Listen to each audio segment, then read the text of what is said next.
7 मई सुबह के 3 बजे जब लोग नींद में डूबे हुए थे तो एक धमाके की आवाज सुनाई देती है बहावलपुर के पास। ब्रेकिंग न्यूज आती है, इंडिया ने पाकिस्तान पर हमला कर दिया। लेकिन सवाल ये है, क्या ये हमला टेरर के खिलाफ था या एक सियासी नैरेटिव का हिस्सा? और सबसे बड़ा सवाल, सच में क्या हुआ था? आइए जायजा लेते हैं हर एक उस इंफॉर्मेशन का जो कल से लेकर अभी तक हम लोग सुन रहे हैं। स्ट्राइक का ड्रामा किया गया है।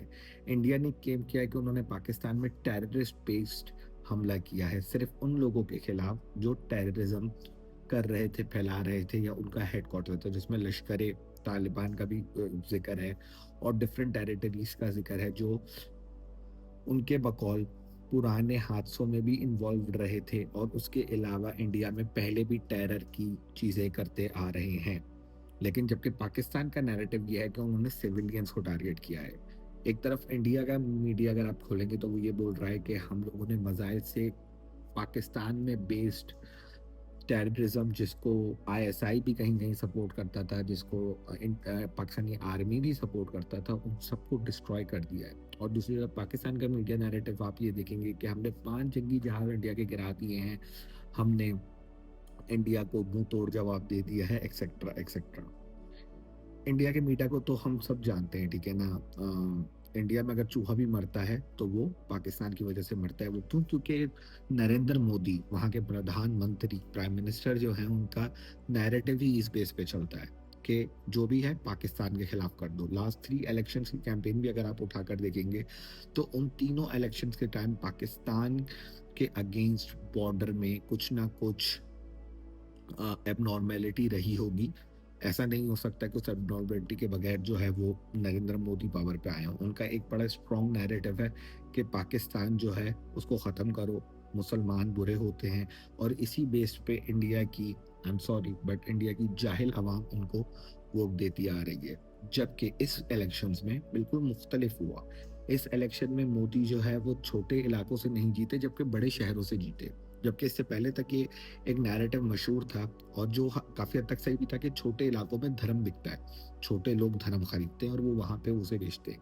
जबकि बड़े शहरों में बेंगलुरु हो गया, मुंबई हो गया, दिल्ली हो गया, अहमदाबाद हो गया, ऐसे दीगर बड़े-बड़े शहर जो इंडिया के हैं, वहाँ पे मज़हब नहीं बिकता, वहाँ पे लोग थोड़े सिविलाइज़्ड हैं, वहाँ पे जो है वो मल्टीकल्चरलिज़्म ज़्यादा है, तो वहाँ पे धर्म नहीं बिकता। लेकिन इस बार वो बड़े शहरों से ज़्यादा जीते हैं, छोटे शहरों से नहीं जीते।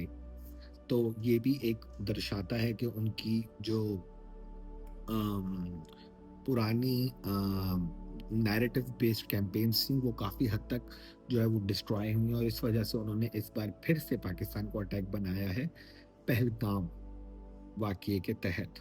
जबकि अगर हम हकीकत पे बात करें, ठीक है ना? तो ये बात सच है कि पाकिस्तान में रिकॉर्ड टेररिज़्म के मामले परफेक्ट नहीं, ठीक है ना? पाकिस्तान में पुराने ऐसे वाक़यात हमें मिलते हैं जो टेररिज़्म से एफ़िलिएटेड हैं, जहाँ पे पाकिस्तान का नाम और टेररिस्ट्स का नाम एक साथ आया है। जैसे कि 2008 के मुंबई अटैक्स, जो कि एक बहुत ही खौफ़नाक और दर्दनाक वाक़या था। जैसे कि पठानकोट एयरबेस अटैक हो गया, जैसे कि अ, उसामा बिन लादेन का पाकिस्तान में मिलना हो गया, वगैरह वगैरह। हमने बहुत अरसे तक टेररिज्म से खुद भी एक जंग लड़ी है, चाहे वो हमारा इलाका सवात हो गया, जहाँ पे टेररिस्ट ने एक बहुत अरसे तक जो है वो पूरे एरिया को एक्यूपाई करके रखा था। इन सब में पाकिस्तान बेस्ड ग्रुप्स का नाम आता रहा है इन सारे वाक़यों में कि भाई पाकिस्तान ने कहीं न कहीं इनको फीडिंग की है कुछ। यहाँ तक कि ख्वाजा आसिफ ने इंटरनेशनल मीडिया में भी बोला कि we have been the puppet since very long for these dirty politics and the dirty work that we have been doing for Russia and India, Russia and America, not India. तो इस्लाम का नाम लेना आसान है, लेकिन इस्लाम का पैगाम है अमन, मोहब्बत और मदद। टेररिज्म का कोई मज़हब नहीं होता, लेकिन नाम अक्सर मुस्लिम का होता है। ये बात एक बहुत बड़ी सच्ची है, ठीक है ना? अगर हम इस बात को समझें तो जहाँ पे भी टेररिज्म अटैक हुआ होगा, वहाँ पे ज़्यादातर 70% 60% ज़्यादातर नाम मुसलमान ही निकलते हैं, जिससे एक रॉन्ग पर्सपेक्टिव और नैरेटिव बिल्ड होता है अगेंस्ट द मुस्लिम, और इस वजह से 1% लोग आज भी मुस्लिम्स को सही नज़र से नहीं देखते। इधर आज भी दुनिया में 1% या 2% तबका ऐसा है जो मुस्लिम्स को एक नेगेटिव इमेज से देखते हैं, क्योंकि वो हिस्ट्री में पढ़ते हुए आ रहे हैं उसामा बिन लादेन जैसे बहुत सारे लोग जिनका मज़हब नामी तौर पे तो मुसलमान था, लेकिन उनके मुसलमान होने वाले कोई काम नहीं थे। जबकि मज़हब जो है, जो इस्लाम है, वो फैलाता है मोहब्बत को, अमन को। उसकी एक-एक किताब और एक-एक अल्फ़ाज़ में लिखा हुआ है कि अमन और सब्र से काम लेना ही इंसान के लिए समझदारी है। लेकिन क्योंकि वो मज़हब से भी दूर हैं, दे हैवंट रेड इस्लाम, उन्हें नहीं पता इस्लाम का मोटिव या नैरेटिव क्या कहता है। वो देखते हैं जो मीडिया में आता है। आज से 20 साल, 25 साल, 50 साल की हिस्ट्री भी उठाकर हम देख लेंगे तो बहुत सारे ऐसे अम, टेररिज्म ग्रुप्स निकले हैं जो मुस्लिम एफिलिएटेड थे अनफॉर्चुनेटली।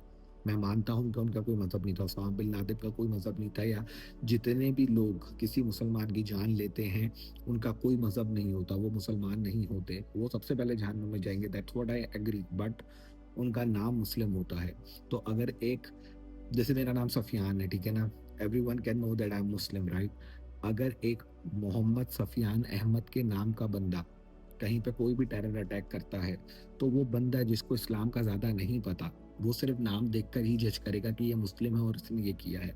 तो इस चीज़ को समझना हमें बहुत ज़रूरी है कि इस वजह से एक नेगेटिव इम्पैक्ट हमें घुसा हुआ है, और यही चीज़ नरेंद्र मोदी बेचता है, जिसकी वजह से उसकी एक बहुत स्ट्रॉन्ग कल्ट फॉलोइंग है, और इस कल्ट फॉलोइंग का रीज़न यही है कि वो मज़हब बेचता है।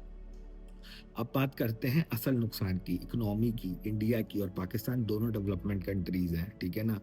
इंडिया का स्टॉक एक्सचेंज आज गिरा है, पाकिस्तान का स्टॉक एक्सचेंज गिरा है, जो कि बिल्कुल भी एक अच्छी बात दोनों मुल्कों के लिए नहीं है। तो दोनों मुल्कों को इस बात पे समझना पड़ेगा और देखना पड़ेगा कि क्या करना है, मगर मीडिया नैरेटिव। अब बात करते हैं दोनों मीडिया के न्यूज़ चैनल्स की, ठीक है ना? इंडिया बोल रहा है कि हमने पाकिस्तान को सबक सिखा दिया और टेररिज्म को मार दिया। वहाँ पाकिस्तान ये बोल रहा है कि हमने हिंदुस्तान के 5 जहाज़ गिरा दिए। इन सब बातों का कोई सबूत अभी तक नहीं मिला है। लेकिन क्योंकि इसमें पैट्रियोटिज़्म दिखता है, तो लोगों को, तो वो सब बेच रहे हैं, वो सब खरीद रहे हैं, क्योंकि लोगों को लगता है कि यही पैट्रियोटिज़्म है। आज पाकिस्तानी होने का सबूत आपका ये है कि आप बोल रहे हो कि हिंदुस्तान मुर्दाबाद, और हिंदुस्तानी है तो होने का सबूत आपका ये है कि आप बोल रहे हो पाकिस्तान मुर्दाबाद। क्यों? क्योंकि इतनी नफ़रत हम सबके दिमाग में ब्रेनस्टॉर्म कर दी गई है, आज से नहीं, सदियों से, और यही मसला है। लेकिन क्योंकि इनका पैट्रियोटिज़्म दिख रहा है लोगों को, तो वो सब मान रहे हैं, जबकि हिस्ट्री किताबों में इस जंग की असलियत कुछ अलग तरीके से लिखी जाएगी, क्योंकि ये जंग एक नैरेटिव बेस्ड है, and that's what I can guarantee you. और फिर मैं आगे वीडियो में आप लोगों को ये बात समझाऊंगा भी कि किस तरह। पाकिस्तान कह रहा है हमारे सिविलियंस मारे, और इंडिया कह रहा है कि टेररिस्ट। दोनों बातों का सबूत अभी तक सामने नहीं आया है। पाकिस्तान में हाँ कुछ सिविलियंस मरे हैं, जिनका आज नमाज जनाजा भी अदा किया गया। अल्लाह उनकी शहादत को आला दर्जा दे, अल्लाह उनको जन्नत फिरदौस में आला मकाम अता फरमाए, और अल्लाह उनके घर वालों को सब्र दे। लेकिन सिविलियंस जब एक जगह पे आकर अटैक गिरेगा, तो सिविलियंस ही मरेंगे, और यही पॉइंट है कि चाहे पाकिस्तान की तरफ मरे या इंडिया की तरफ मरे, मरेगा आम आदमी ही। क्या आपने कभी भी सुना है कि यूक्रेन और रशिया की जंग में रशिया का प्रेसिडेंट मर गया, या यूक्रेन के मिनिस्टर के ऊपर आकर मिसाइल गिर गया? ऐसा नहीं हो पाता। आम आदमी, आप जैसे और मुझ जैसे लोग ही सफ़र करते हैं इन चीज़ों को, ठीक है? हाँ, लेकिन कुछ चेकपोस्ट फ्रॉम इंडिया के हमने सफ़ेद झंडे आज पाकिस्तानी चैनल्स पे देखे हैं। मुझे नहीं पता कि वो फुटेज पुरानी है या नहीं, लेकिन अगर वो न्यू है तो दैट मीन्स कि हम लोगों ने कुछ चेक पोस्ट उनकी डिस्ट्रॉय की है। अब करते हैं बात फैक्ट्स पे।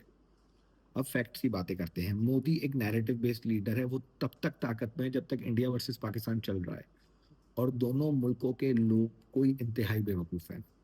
दोनों मुल्कों में, पाकिस्तान में हो चाहे वो हिंदुस्तान में हो, लोग बेवकूफ़ हैं। वो कहते हैं ना education is the door of excellence. Education बहुत ज़रूरी है। अगर आप पढ़े लिखे नहीं हैं, अगर आप किताबें नहीं पढ़े हुए, and I am not, bye education I am not talking about the academics only, I am not talking about academics only, क्योंकि अगर आप पाकिस्तान का सोशल स्टडीज़ का कोर्स उठाकर देखेंगे, आप पाकिस्तान से रिलेटेड कोई भी चीज़ देखेंगे जिसमें सोशल स्टडीज़ वगैरह के बारे में या पाकिस्तान स्टडीज़ के बारे में पढ़ा गया, वहाँ तो हम 71 की जंग भी जीते, हम सारी जंगें जीते हैं। हमारी आर्मी तो आज तक कुछ हारी ही नहीं है। हमारी आर्मी अच्छी है, ठीक है ना? ऑन पेपर हमारी आर्मी अच्छी है, no doubt, but on reality अभी तक उनका आज तक उस लेवल का टेस्ट नहीं हुआ है जिस लेवल का टेस्ट अल्लाह ना करे कभी हो, ठीक है? लेकिन education is the door to excellence, और एजुकेशन हम दोनों मुल्कों में नहीं है। और वहीं पे जहाँ पे एजुकेशन नहीं है वहाँ पे ही ये सारी चीज़ें बिकती हैं, वहाँ पे ही ये सारे मंजन जो है वो बेचे जाते हैं। पाकिस्तान में इंडिया का चूरन 70 सालों से आदमी बेच रहा है।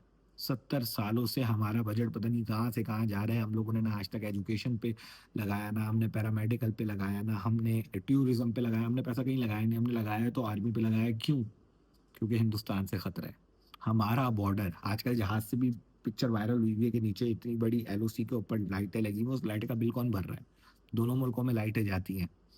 Nobody is talking about that. हमारे टैक्स का पैसा उन लाइटों पे लग रहा है, जबकि दुनिया में ओपन बॉर्डर पॉलिसी हो चुकी है। अगर आप किसी भी अरब कंट्री के रेजिडेंट हैं, आप पूरे अरब में बिना वीजा घूम सकते हैं। अगर आप यूरोपियन कंट्री हैं तो आप पूरे यूरोप में वीजा फ्री घूम सकते हैं। मतलब लिटरली आपको पासपोर्ट में स्टैंप लगाने की जरूरत नहीं है। When I have been to Italy, मैं पूरा यूरोप घूमा without any stamp by road, किसी ने नहीं पूछा। तो दुनिया कहाँ पहुंच रही है और हमें बॉर्डर की जंग में ही फंसा कर रखा हुआ है कि वहाँ हिंदुस्तान है, यहाँ पाकिस्तान है और मामलात गंभीर हैं। तो पाकिस्तान को पिछले 70 साल से आर्मी यही चूरन बेच रहा हो और अब नरेंद्र मोदी साहब पिछले 15 सालों से यही चूरन हिंदुस्तानियों को बेच रहे हैं। क्योंकि हिंदुस्तानियों के पास बेचने का आइटम था, उस बंदे ने नोट किया कि भाई मुसलमानों के नाम पे चूरन बिक रहा है, तो उन्होंने मुसलमानों के नाम पे चूरन बेच दिया। और इसी वजह से अगर आप कोई भी केस स्टडी उठाकर देखेंगे पिछले 3 इलेक्शंस की, तो आप लोगों को ये आइडिया हो जाएगा कि हमेशा बॉर्डर्स में एबनॉर्मेलिटी देखी गई है before the elections to get elected. और अब वो नैरेटिव इतना स्ट्रांग नरेंद्र मोदी साहब कर चुके हैं कि अब तो वो बड़े शहरों से वोट ले रहे हैं, छोटे शहरों से नहीं ले रहे। क्योंकि आम आदमी अब समझ रहा है, अब आम आदमी समझ रहा है कि नरेंद्र मोदी साहब कह रहे हैं पाकिस्तान मुर्दाबाद, मुसलमान बुरे हैं। वो कह रहा है भाई मुझे रोटी चाहिए, मुझे नौकरी चाहिए, मैं क्या करूं, पाकिस्तान बुरा है तो। अब उनके अंदर ये शऊर आहिस्ता आहिस्ता डेवलप हो रहा है। क्यों? क्योंकि ज़रूरत इजाद की माँ है। वो अब ज़रूरत परस्त हैं, वो उन्हें ज़रूरत है, उन्हें नौकरी की ज़रूरत है, उन्हें तालीम की ज़रूरत है, उन्हें पैसों की ज़रूरत है। इस वजह से उनके अंदर ये सोच इजाद हुई है।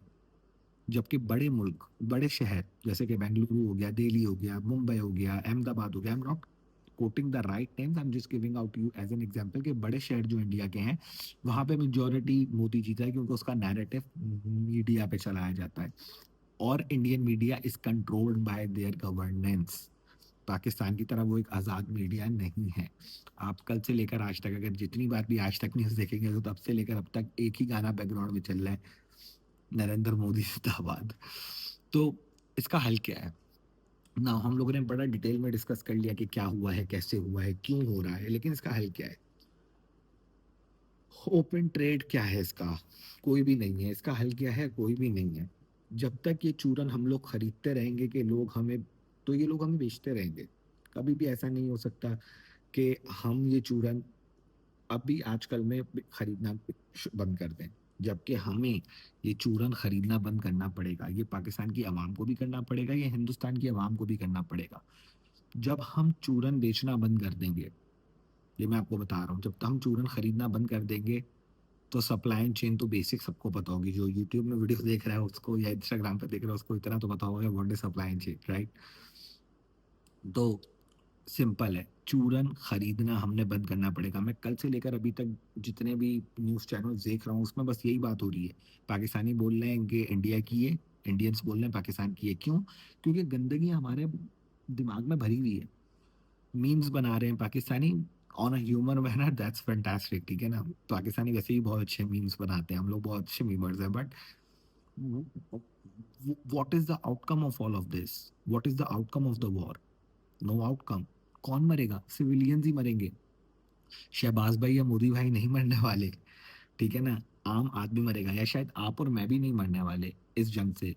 क्या पता आपके पास भी कोई ऐसी सिक्योर जगह हो जहां हम मूव आउट कर जाओ पाकिस्तान से, हमारे पास भी ऐसी जगह हो जो हम मूव आउट कर जाएं यार इंडियंस, ठीक है ना? तो ये हल नहीं है, ठीक है ना? हल सिर्फ एक है।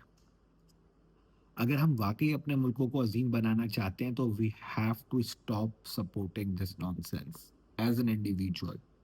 Every individual from Pakistan and India has to stop supporting this nonsense. Once we'll stop showing our interest towards it, I I bet you अगली कभी कोई जंग होने ही नहीं वाली। क्यों? क्योंकि आवाम का उसमें इंटरेस्ट नहीं है। आवाम बात कर रही है ग्रोथ की, इकोनॉमी की, जॉब्स की, इंफ्रास्ट्रक्चर की, आम आदमी की। अवाम ये बात कर रही है। अब अवाम ये बात नहीं कर रही कि पाकिस्तान क्या कर रहा है उनको फ़र्क नहीं पड़ता, हिंदुस्तान क्या कर रहा है उनको फ़र्क नहीं पड़ता। दोस्ती का हाथ ही एक वाहिद कदम है जो इन दोनों मुल्कों की बहाली का सबब बन सकता है, और इंटरनेशनल वेपन कंट्रोलर्स ये होने नहीं देना चाहते, क्योंकि अगर चलेगी नहीं तो बंदूक खरीदेगा कौन? And that's true. Again supply chain, अगर कोई चीज़ खरीदेगा ही नहीं तो क्यों बिकेगा? और बंदूकें बिकनी है। तो कभी हमें मज़हब के नाम पे, कभी हमें रंग के नाम पे, कभी हमें हक के नाम पे एक दूसरे के ऊपर छोड़ दिया जाता है, और यही सच्चाई है इस जंग की। तो अगर आप लोगों को ये वीडियो पसंद आया है तो इसे लाइक करें, इसे शेयर करें, इसे सब्सक्राइब करें, और ये तहत करें अपने साथ कि जंग कोई हल नहीं है, ना पाकिस्तानियों के लिए ना हिंदुस्तानियों के लिए। And stop supporting this nonsense. It's an entertainment, I understand this, but it's completely nonsense, because there's no outcome with that. Though nuclear power there, they can't fight, and that's everyone knows. Patriotism is peace, not a war. Thank you.